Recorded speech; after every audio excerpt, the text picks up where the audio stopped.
So we'll move on. So boundaries.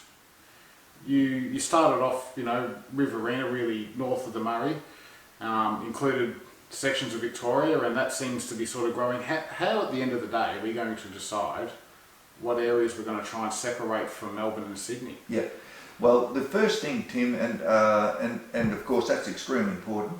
The first thing is we do intend to include all the water infrastructure. Yeah.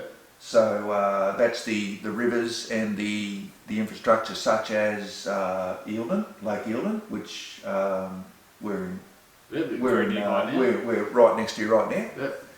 So Eildon and Dartmouth in Victoria, Hume we're in New South Wales, Yep. and in New South Wales there's a couple of other dams, Blowering and Burrinjuck.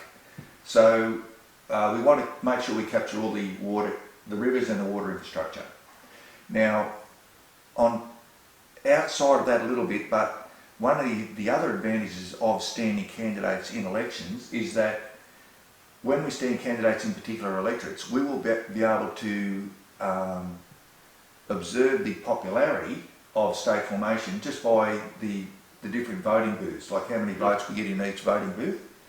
And that will also help define the boundaries, because outside of the immediate water infrastructure, for example, if we find that perhaps we stand a candidate in Bendigo, for example, but we find that it's not popular in Bendigo, well, we will say, well, the boundary Bendigo won't be included in that Riverina state because it's obviously not popular there.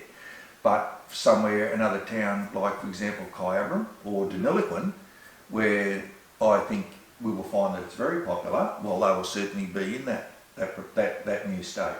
So we will use the election results, the different voting booths, to help define where those boundaries are. Okay. And as we mentioned before, leading up to a referendum on state formation, when we have that referendum, we won't include areas that state formation is not popular. For example, Bendigo. Well, Bendigo won't be in that referendum because when we have the referendum, we have to make sure we win it. Yes. So we won't include areas, for example, Bendigo or Ballarat, where I suspect state formation won't be popular. They won't be in it. So outside the immediate water infrastructure area, the election results will also help decide where the actual boundaries of that state are. Okay.